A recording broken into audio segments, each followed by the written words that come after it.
Hi, you're listening to the TL Podcast.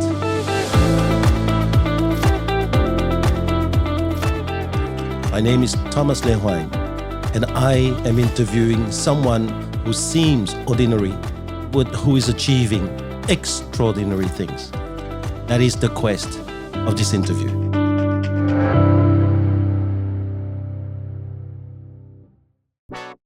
This series is about people who may look like you and I, but who somehow have got a recipe for success, something that they do that is beyond the norm. And I like to find that out. Before we start, just want to let you know, I hardly know these people. They have been selected because they have achieved something in the industry.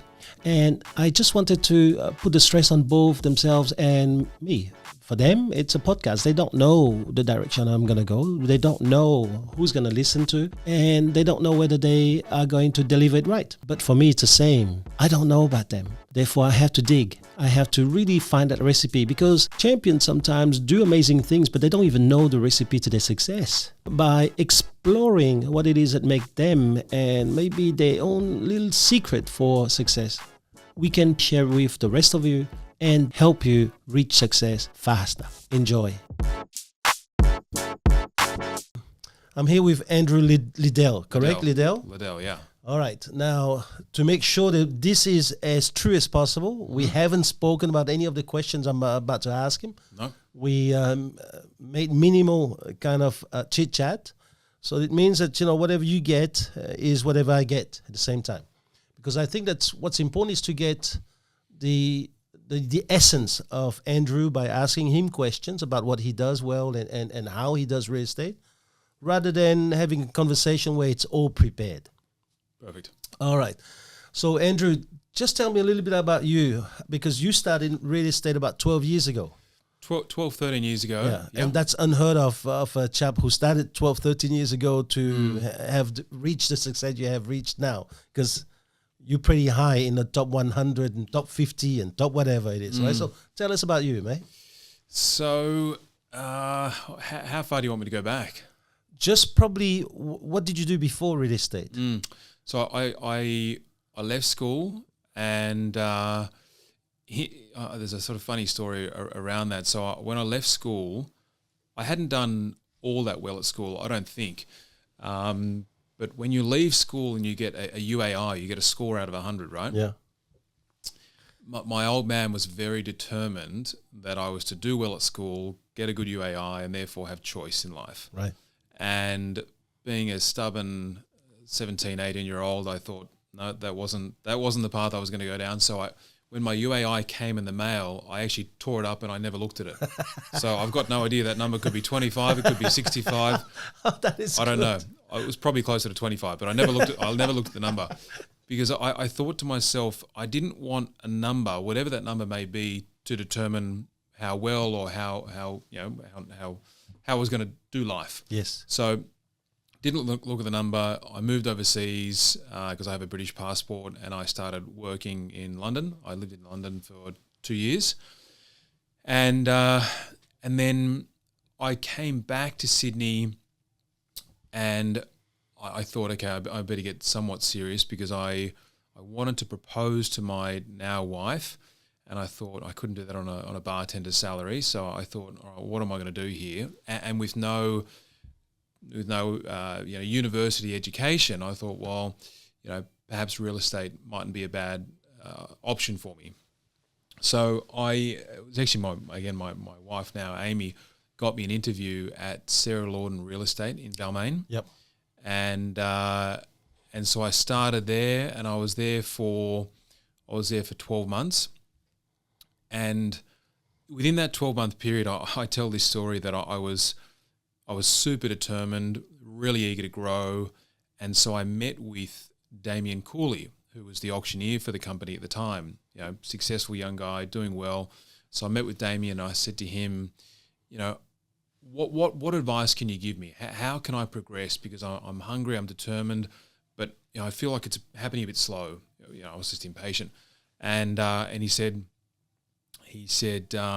be a nice guy, be someone that people want to deal with, and look after buyers, because I didn't have any listings at the time. So he said, look after buyers. And so I'm at Sarah Lawden, I'm doing my thing, I'm looking after buyers, trying to be a nice person, and I meet Adrian Oddie.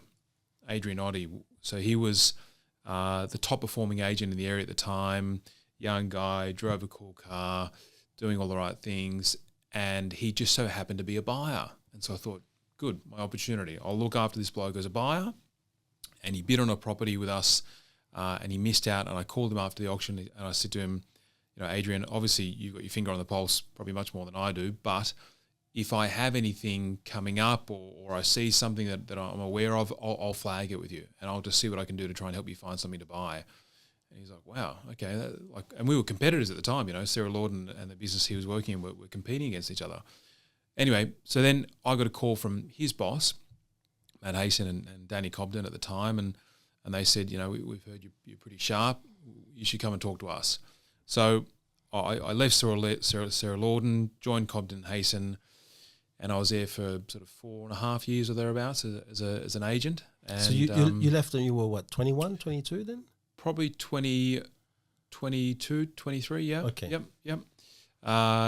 Joined Cobden Hayson as an agent, but I was still pretty green. So I was an agent performing under or alongside Matt and Danny, where they would sort of feed me listings and I would try and manage the process myself. And then from there, I was still taking into account, Damien Cooley's advice about, looking after buyers, doing the right thing. And slowly but surely, I started to get a bit of traction. And then Adrian left Cobden Hayson to go to Bresic Whitney.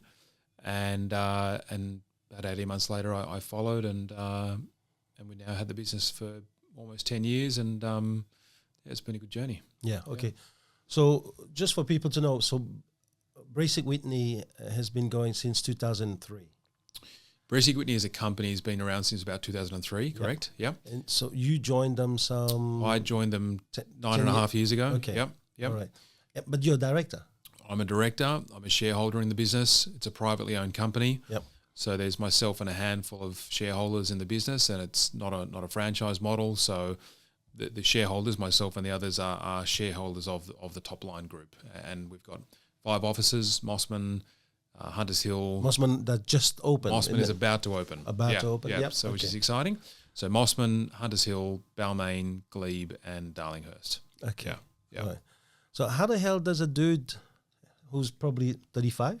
37, just turned 37, all right. yeah. I was trying to do the calculation as well. That's all right, yeah. So how the hell do you accomplish that? I mean, it's the run of the mill is people become a salesperson, and the ambitious one usually open their own show. Yes. The way that you just got into this, they obviously recognize your talent, and there's a much bigger picture than one single office. This is probably the type of organization which allows the director really to have a quality of life, because you're not that one-man band or that person who's running a whole show, right? Yes. So what is it that you have that they looked into you and went, we better capture this young guy? And gosh, what do I have? I think that if I had to answer that question, which probably feels a bit uncomfortable, but I'll try and answer it anyway. I think you're right. I think I've been very determined from when I got into this. I've worked very hard. I've worked 6 days a week, since I started, and the hours and the sacrifice and the time and the energy that I've put into it. I've always tried to do the right thing in general, and I say that because I'm sure most marketplaces are like this, but Balmain's a very small world.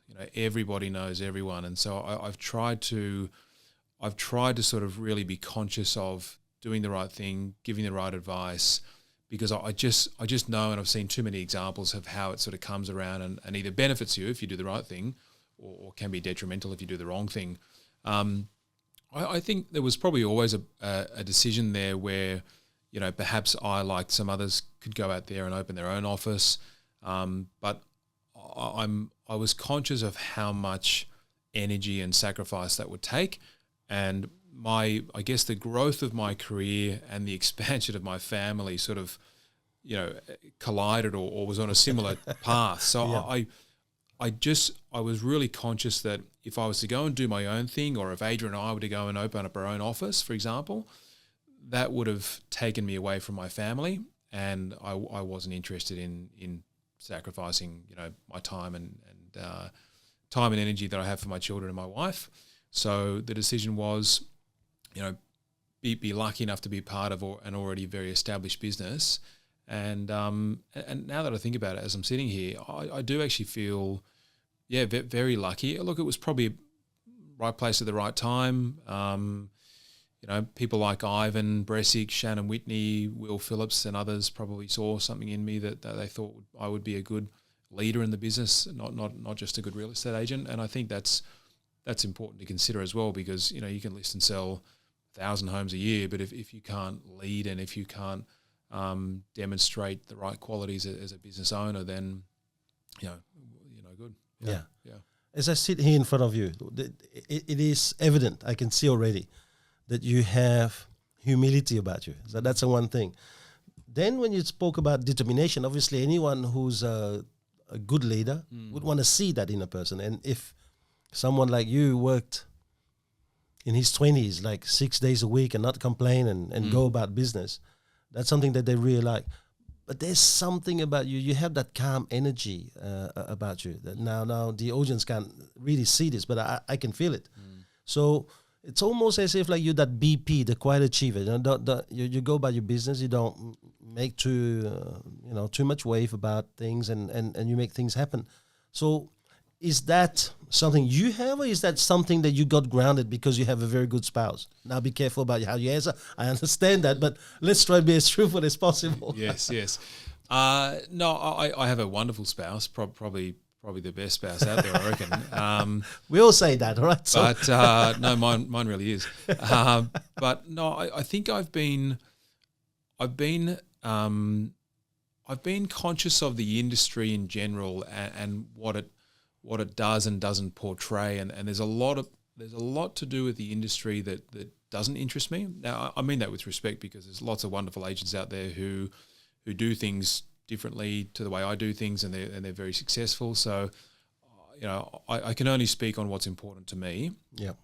And what's important to me has been, as I said, doing the right thing, getting on with the job, and then going home to my wife and my children.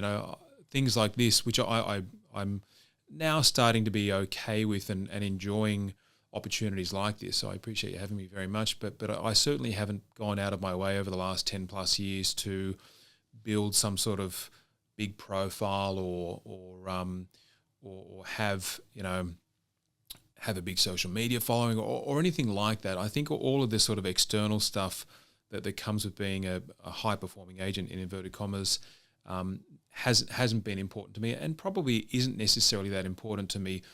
But one thing that is important to me, which my real estate coach Ivan Bresic said to me, was, because I've been asked to speak at ARIC this year, which is a huge honour, and he said to me, things like that might not necessarily be important to you because you don't want the fanfare and the ego and all those sorts of things, but it's important from an industry point of view to give back at some point, because I know for a fact that, I've listened to hundreds of podcasts, and I've been to ARICs, and I've grabbed people for coffee and all those sorts of things. So a lot of the things that have benefited me over the years is now, it's probably now time in my career to try and sort of give some of that back to perhaps a younger audience, or an audience that's developing and learning and growing as well. So I think, I've gone about things a bit differently, because, as I say, a lot of the fanfare that comes with doing what we do isn't that important to me. What's important to me is doing the right thing, having a good relationship with my wife, spending time with my children, and that's probably about it, really. Yeah. I like to talk a little bit about that a bit later on. Yeah. But we're still on the workplace for the moment here now. So you remind me a little bit of a friend of mine, Mike Nichols, a rugby player who plays now for the Dolphin. He used to be playing for South. Okay. And the same thing about him is like you, very calm, you guys, like, you got the physique, but you're calm about the way you are. He stood next to me, and it would be, I'd be really struggling to even touch his head. Yeah, wow. So this is how I told to do this. And yet, as nice as a young pup, And so there is something therefore about great real estate agents that are humble, is that somehow there's also, they ooze that energy of, I am who I am. I will not bullshit you. I will not tell you what I'm not. But whatever you take here is exactly what I have to offer. Yes. And I think that for a lot of home sellers and buyers, they love that because it is true transparency, not just talk transparency. I've done podcasts with real estate agents where I can see through. After a little while, you can see you're not what you're portraying. You're not here telling me things that you necessarily apply. And you have repeatedly said quite a few times, family. You've said quite a few times about, your children or your spouse. So tell me, how was it in the beginning of your career to find that balance? Because you had to make your mark. Yes. And you have a family that's growing. Yeah. I must admit, it's definitely been challenging because, my work life is important. Obviously, my family life is important too, and balancing the two out, has definitely been difficult, and probably will continue to be difficult as my children get older. You have 4 of them, right? 4. Yep. Yeah, and I think, as I said, I know that some agents have either not had families or have had a period of time where they've built profile and then had families, so it's perhaps become a bit easier. Perhaps, I'm not sure. But I think I've been on an interesting journey where my children are still so young, so therefore they need time with me and my wife, and of course I want time with them, but also the time and energy that goes into building a business and as an individual, but also as a company, requires a lot of energy too. So it's definitely been difficult. I think what I have going for me is, all jokes aside, a very, very understanding and supportive wife. Yeah. And she is, she's just as important. I wouldn't be sitting here. I wouldn't be doing the sales that I'm doing. I wouldn't have the office or the business that I have without her understanding and her support. So there's no doubt that I've been very fortunate there. I suppose how I've tried to balance that is, I believe, and again, this is just for me, I'm not saying this is gospel or anyone else should necessarily feel the same way, but I've always had a belief that there is a very fine line for me where I can do a certain amount of hours, I can work at a certain pace, but I think if I took advantage of that and I spent either more time in the office or I was not present at home, I can just see how that can have an impact on a relationship. And I have this view, again, just personally, that, this whole sort of top 100, top 50 agent thing, it's lovely and it's great to be recognized in that list. But I just have a view that the higher you get up in that list, the more sacrifice. And again, I'm not being critical of, top 10 or anything like that. They're all incredible. But for me anyway, I think I'll get to a place where I'll do a certain amount of sales per year, but I also want to fit in short breaks with my family, time off on Sundays.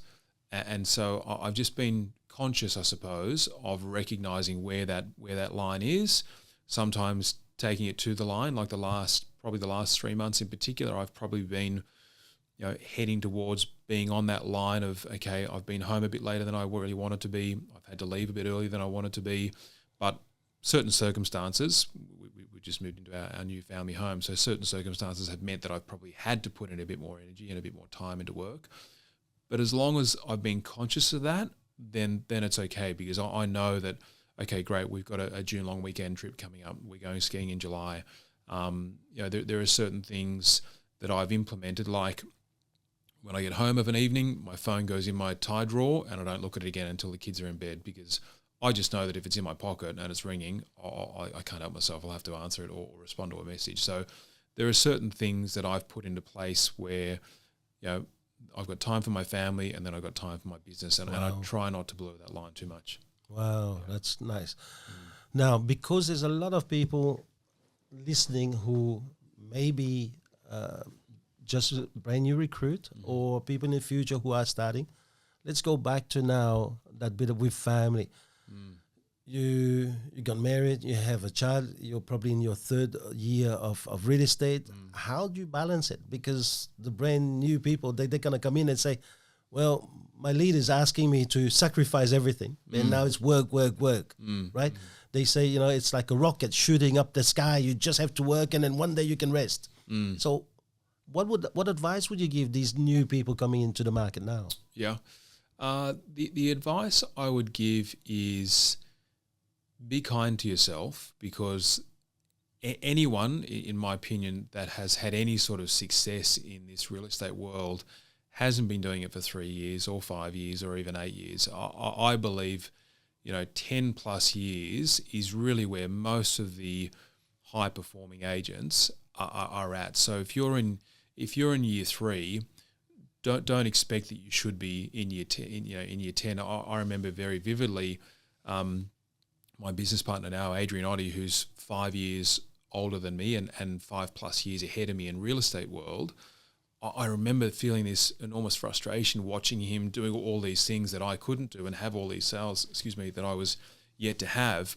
And I just used to have to remind myself, no matter how hard you work, there are certain things in this world of real estate and life that you can't fast forward. So you have to be patient. You have to just do your best and know that your time will come. So I think if anyone was newer in the industry or a new parent, in fact, I think what's important is lots of communication with your partner around what the expectations are. Yeah. So, okay, honey, Monday through Wednesday nights, I might be a bit later, but I could make the commitment that on Thursday nights and Friday nights, I'm going to be home by 5:30 because I want to be there to bathe little Johnny or little Sally. On Saturday, I'm going to make an effort to be home by 2:30 or whatever it may be. So I think if you can communicate, if you can set boundaries. Yeah. Actually, I got asked this by one of my colleagues the other day who's about to have his first child. I said that, it's important that, being a new mother in particular is a wild roller coaster. Even being a mother to number 4 is a wild roller coaster. So I think it's important that all the sacrifice that partner makes at home, there needs to be something in return. So whether that's, on Sunday morning, for the partner, she can do whatever she wants till 1 o'clock. She might want to sleep till 1 o'clock. She might want to go and do a Pilates class. Whatever it may be, I think there needs to be some give and take, because for all the sacrifice that partner makes for you to be able to sit there and list and make 100 phone calls a day, or whatever it is you're going to do, there needs to be something in return. So I think there has to be a balance as much as there can be. And it depends on the relationship dynamics. Some women are working. My wife isn't and hasn't since our children have been born, so I can only speak on my situation. But I think it's about being kind to yourself. It's about working and being as determined as you can, but also knowing that there are certain things you can't fast forward. There are certain listings you won't deserve and certain opportunities you won't deserve in the beginning. But I think if you can persevere, be consistent, be patient, time will come. Yeah. But how do you? So what would you advise these people who work under a tyrant kind of leader or a manager who's driven by performance, and your seat is there for the next 3 months, and if you don't perform, we might have to move you on? I mean, what advice would you tell these people? Let's imagine, I mean, you've been very lucky. I can see you've been very lucky to have the right mentors around you at the right time and people with whom you're still associated today. But the run-of-the-mill real estate agents, they're not, First of all, I would be conscious of the environment that you're in, because if your leader or your boss is saying something as extreme as, you've got 3 months to make this work, otherwise piss off, I'm not convinced that's the right environment, the right supportive environment to be in. So I think that's the first thing. The second thing is, I guess it's really important to get clear on what your goals are, what's important to you, how are you going to achieve those things, surrounding yourself with the right people. Like I spent countless hours as I was developing through my career reaching out to people that were better than me, having coffees, following people around, making phone calls. I was and still am a student of the game, and I was constantly looking at people that were doing better than me. So I would say to someone in that situation, being in the right environment is beyond important, because if you're not in the right environment, surrounded by leaders who uplift you and support you, as opposed to talk down to you and belittle you, then growth is hard. Growth is hard in that environment. Whereas, certainly, again, I can only speak to our environment. Our environment it's supportive. It's okay to make mistakes. It's okay to lose listings, but what do you learn from that? So I think being in the right environment's got to be the most important thing. Going back to that student thing, I reached out to another agent this morning who with respect to, I probably do more sales than that person, but I reckon they've probably got a really good skill set around vendor management, and I think that I can probably continue to learn in that space. So I called him this morning and I said, mate, I'd love to have a coffee with you. What are your movements like this week? And we've organised 12:30 on Thursday. I'm going to have a coffee with the guy and just understand how he's doing things so that I can improve my practice. That's so amazing. I think there's always room for improvement. But I would say to anyone in that young environment, well, first of all, as I said, I don't know if I agree with that sort of that headspace, if you were in that sort of environment. But I think it's really important to surround yourself with good people, and I think you'd be surprised that everyone I reached out to, and I was reaching out to Ben Collier and Alex Phillips, all the best agents in the country. Everyone always said yes. Can I? Have you got 20 minutes? I'll buy you a quick coffee. I just want to pick your brain. You do that enough, and you can learn, and you can grow, and you can feel supported. Yeah, that's very good. You talked earlier about patience. Is that where your motto, patience, not practice, makes perfect? Is that? I mean, you spoke about it some 2 years ago. Yes, yeah. I think that the whole idea around patience is, again, just from a sort of mental headspace. If you're too hard on yourself, you won't be able to see what's to come or what's in the future. And I think, Ivan Bresic always talks about this idea of working from center. And so what that means is, never being too high, i.e., win a listing and you talk about it for 3 days. Yeah. Equally, lose a deal, miss a piece of business, and then you're in the slumps for a week. You have to ideally try and remain as consistent as you can with your own sort of headspace, and part of that is being patient, because, as I say, I think if you're not patient, or if you find that challenging, you'll be less productive, you'll be harder on yourself. So the key is, again, if you can try and stay as centered as possible. Obviously, we all have emotions, and we all get disappointment, and we all feel a win. That's all fine, but just as long as they're not too extreme either way. You lose a piece of business, take a minute. Okay, it wasn't meant to be. Disappointing. What can I learn from it? Move on. You sell a great house at auction, whatever it may be. You win a cracker listing. Great, that was good. What do I learn from that? Good win. Okay, move on to the next thing. So I think staying centered and being patient is critical. Yeah. Headspace seems to me like it's one of your strengths. Is it something that is innate, something you developed? I think I've always been reasonably cool, calm, and collected. I think I find that buyers and sellers, to your earlier point, resonate with it well because of what we do. From a transactional point of view, high stakes, high emotions. If you can be that, sort of glue in the middle where you're consistent with your energy, you're never sort of flapping around desperately trying to put a deal together, or necessarily desperately trying to fight for a listing. I mean, don't get me wrong, I'll fight for listings till I'm blue in the face, and I'll desperately try and put deals together, but I'll do it in a way where it doesn't come across as if I'm desperate or as if I lose that listing, my world's going to end. So I think that as time has gone on, and as my profile has built, I can really feel that people are coming to me as a trusted advisor because they do feel a sense of confidence, composure, Transparency. Transparency. And as I say, in this sort of high stress environment where you are dealing with people's most valuable assets, that they want someone that's a bit of a sort of steady ship, as opposed to, and again, someone that's carrying on like a headless chook. So do they fight you now with lies, or cut their commission down, like to? Do other agents? Yeah. Yeah.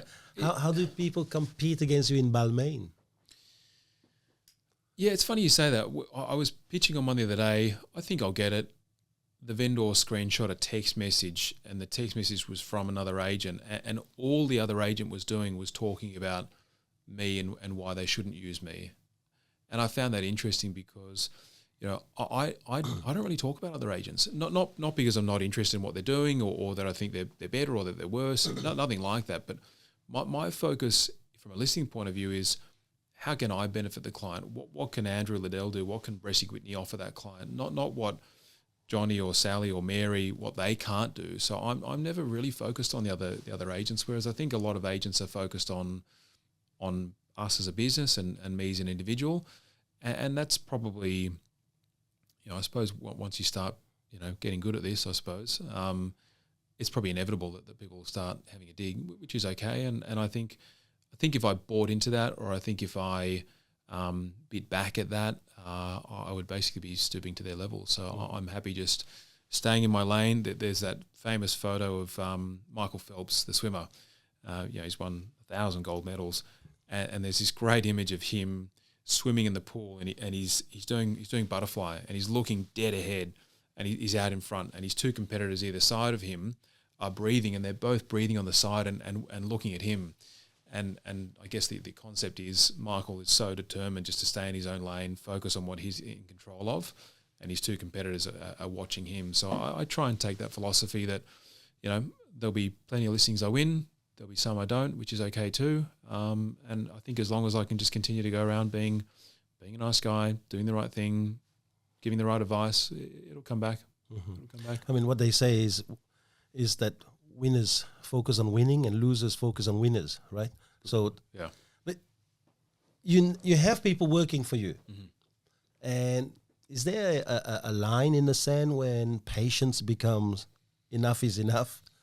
Because if they keep on losing, or they keep on having that kind of blasé mindset of, oh well, you've been teaching us.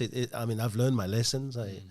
I've seen salespeople like this where they spend more time coming up with excuses because they know that your soft spot is your patience. Yep. Your soft spot is keep on learning. And they keep on coming up with excuses to justify their lack of performance. So where's that line of patience? Yeah, good question. Look, I think the thing that I focus on as an individual, and I've got a team, but also as a director of the business and a leader in the business, is attitude. Like that is probably the most important thing that we look for, because skills and lessons and practice and the art of listing and selling can come. But if you have a poor attitude and you don't want to be there, or you think you're better than the next person, or you want to gossip or anything like that, there is no room for that at Bresic Whitney or in my individual team, because culture for us is paramount, and a good culture breeds good energy, success, enjoyment. A bad attitude, you can be the best agent in the country, but if you've got a poor attitude and you don't want to be there, then we can't help you. So I don't think my patience actually gets tested that much, because from the very get-go, we don't hire people that have a poor attitude. So I would rather someone make 15 mistakes, but they want to be there, they're committed, they're determined, they want to learn, they want to listen. That for me is the best, But if you've got a poor attitude and you don't want to be there, sorry, but we don't want to have you. So I actually don't think that as an individual with a team, or as a business owner with a broader group and a broader team, I don't think our patience gets tested that much, because, as I say, we're so focused on those that have got the right attitude and that want to be there. Yeah. And so therefore, what our time and our energy is put into is upskilling their dialogue and how they go about their day, rather than how many hours they put in, because most of the people we work with love it there and want to be there, and therefore we don't really have those issues with attitude. Yeah. Okay. Yeah. I mean, you have 4 children. How old are they? Loxley is 2, Olive is 5, Poppy is 8, and Hendrix is 10. Yeah, mate, that wasn't a boys, 2 test. girls. That wasn't a test. Oh, Okay. you almost tested me. Don't ask me their birthdays. So it's now important for you to spend a lot of time with them, right? Especially when you have children starting in high school. Now there's sports, there's special days.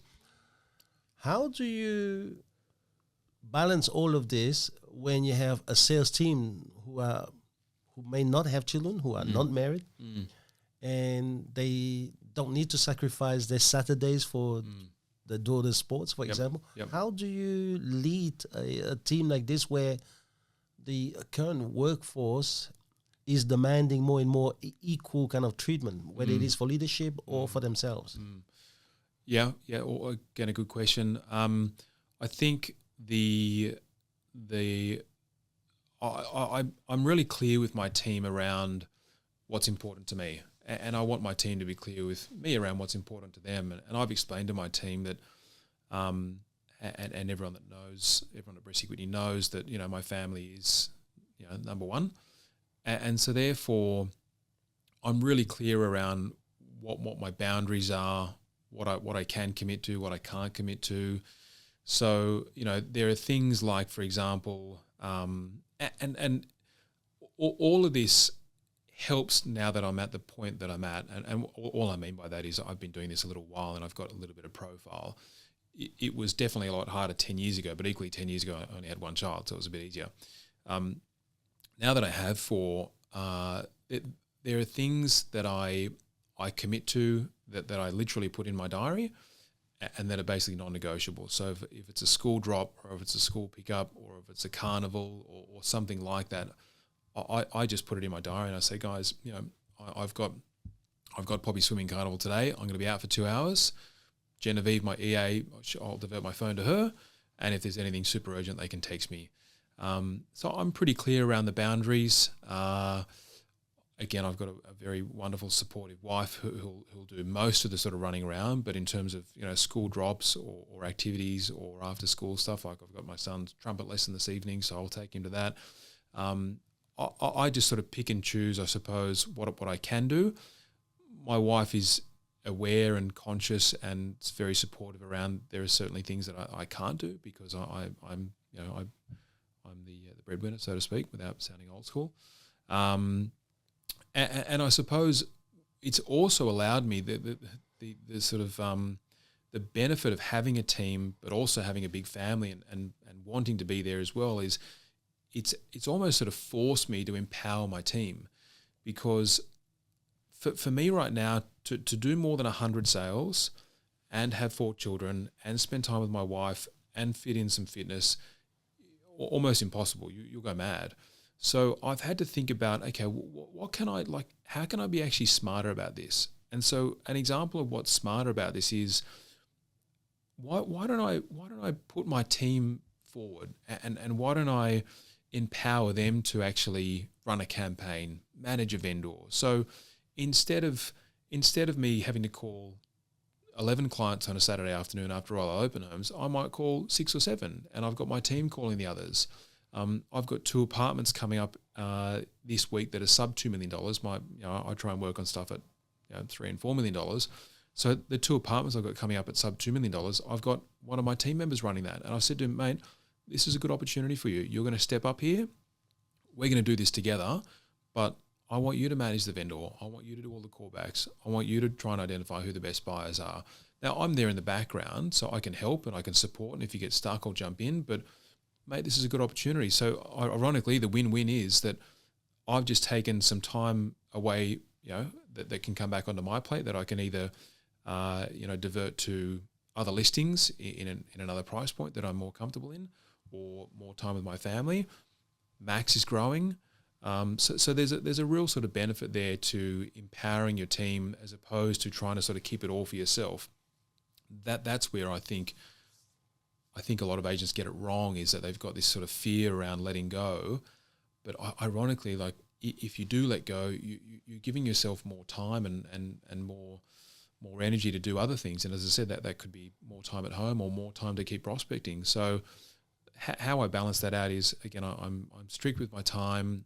I'm really organised. My wife and I are pretty clear around communication, around what capacity I do and don't have. And then I'm trying to empower my team as well to give me more time in return. Yeah. What people need to also understand is when you say you're going to be home or you're taking a child for trumpet lesson tonight, is you're not saying that you don't stop necessarily work after they've gone to bed. You don't stop because you now clocked off and you're going home. Yeah.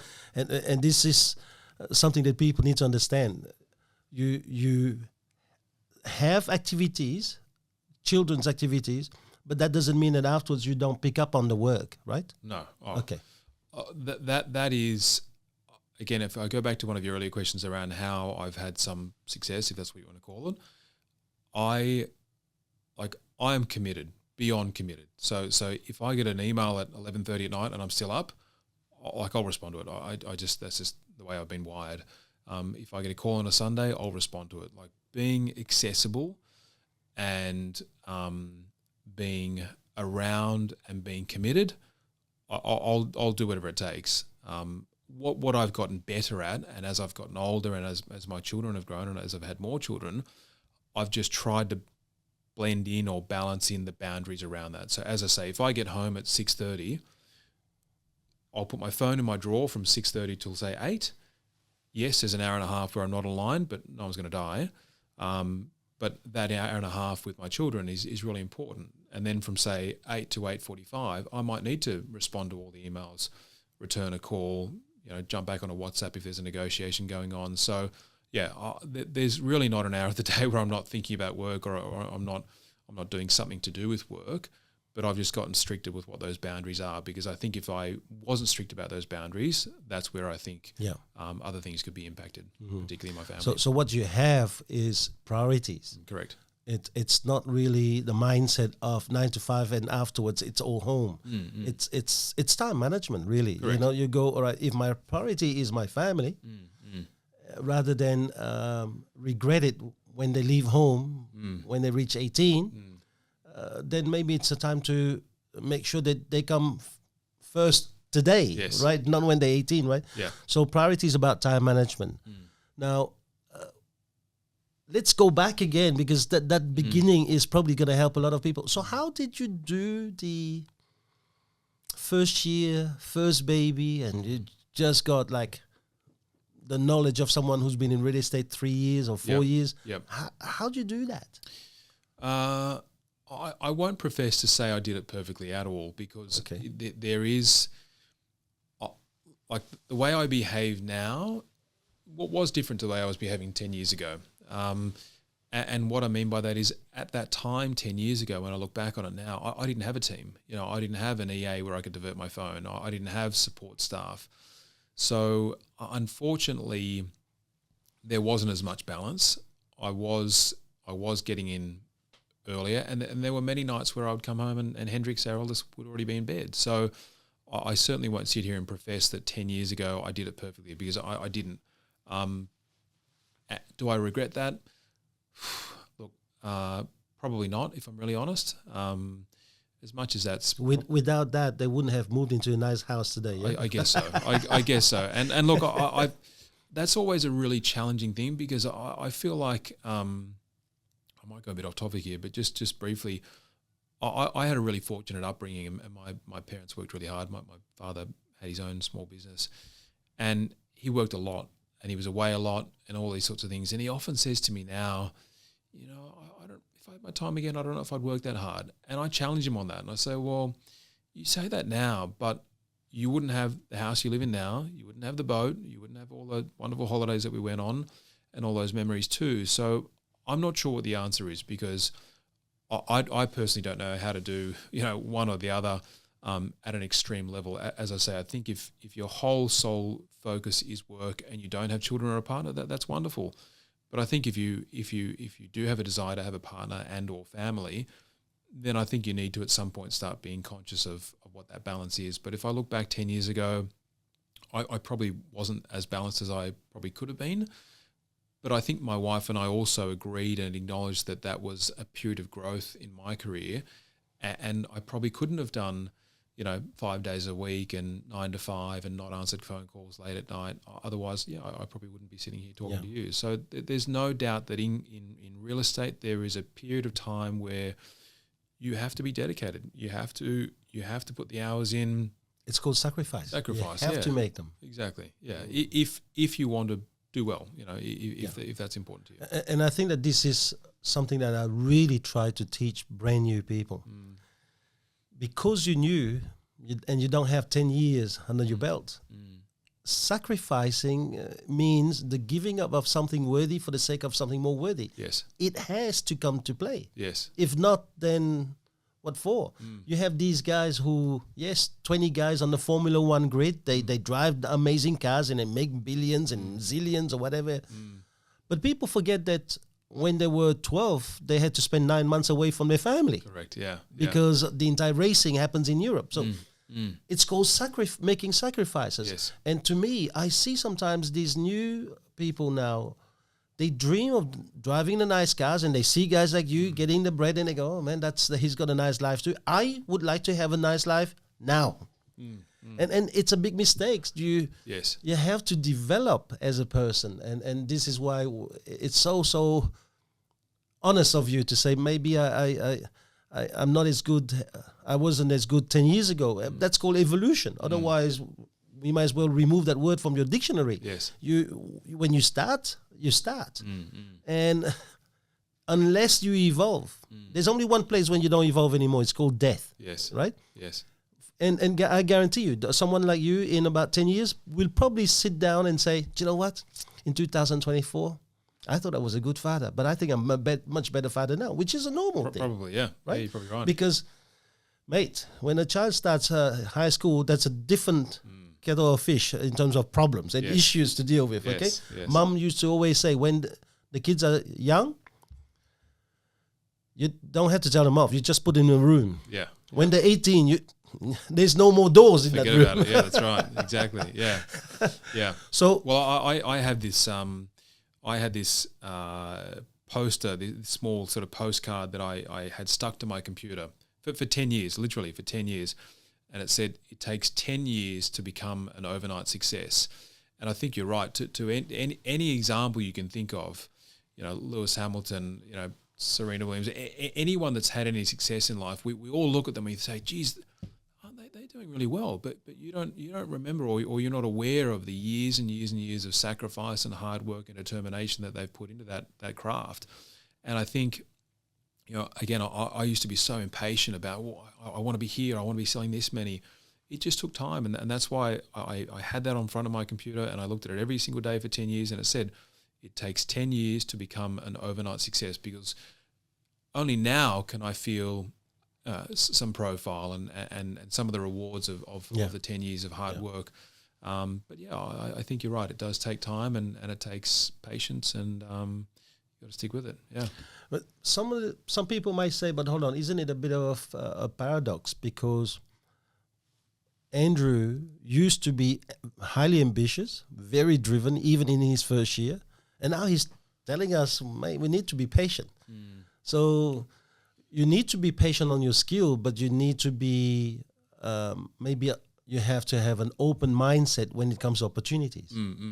Definitely, yeah. No, it's a good point. I'm not saying, I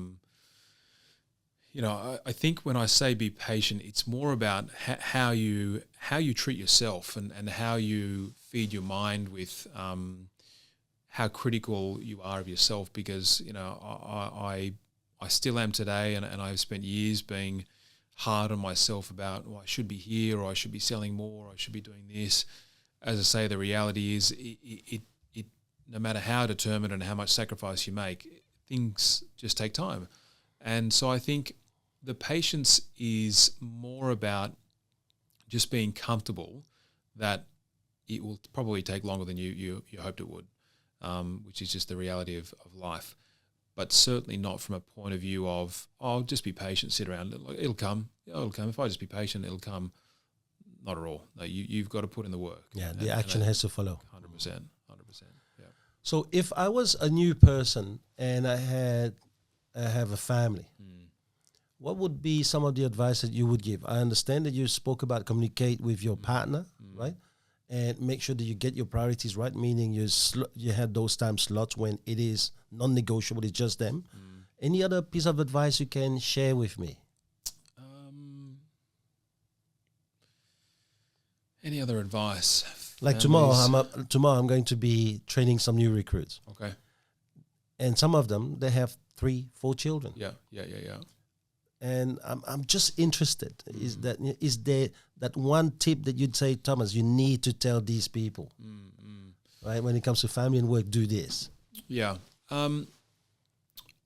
Look, again, it has to come back to time management, being organised, and almost, almost being, sort of robotic to a certain way around what you can and can't commit to. So, if you've got a young family and you're starting out, therefore you probably need to put in more hours than someone in year 20, then you've just got to work out, well, okay, if I come home every afternoon at 4:30, that's not good enough. Equally, if I committed to coming home every night at 8:45, then 3 years' time you'll have a divorce on your hands and you'll work for nothing. That's correct. So what you've got to work out is, okay, well, I'm going to commit to 3 late nights. Make sure that, Monday, Tuesday, Wednesday, I'm going to work big hours. I'm going to do 8 till 8, for example. And then Thursday, Friday, I'll make sure that no matter what, I've organised my diary and my times around that, and I'm home by 6. So there has to be a level of sacrifice, no doubt, when you're starting out and you're in your earlier days and you've got a family. There has to be a level of sacrifice. But as I say, I think if you take that too far, you'll get penalised for that, and the penalty will either be a poor relationship with the child who doesn't really want to spend time with you because you're not putting time into them, or a cranky partner, and no one likes cranky partners.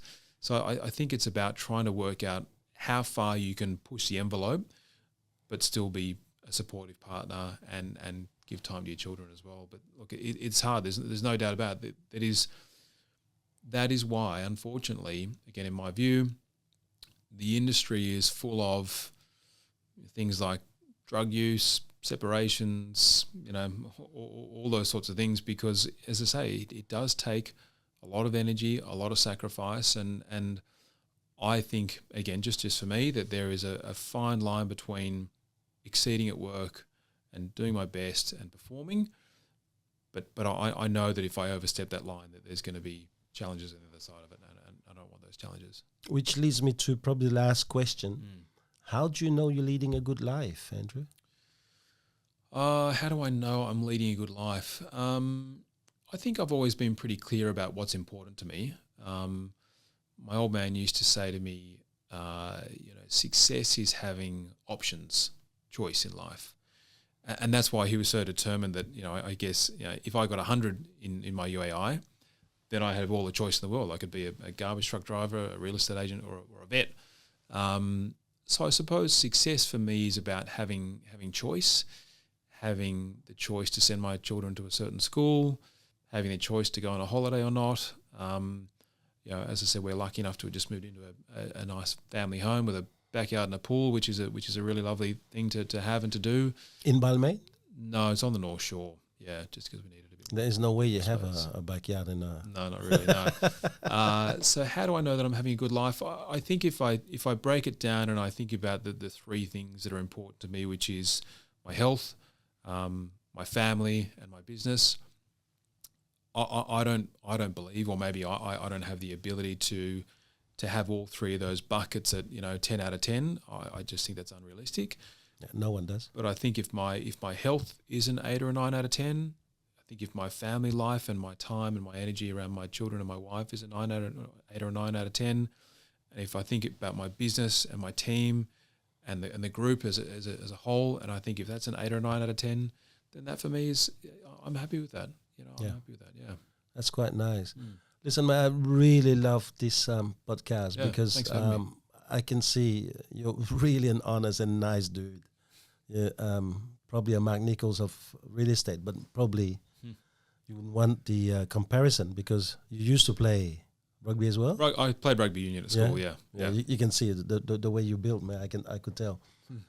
But so I really thoroughly enjoyed this, mate. Thanks for having me. Thank you so much. Pleasure. And I know that your words will make a difference into someone's life, because people can see through your transparency that those values and those rules can apply to them too.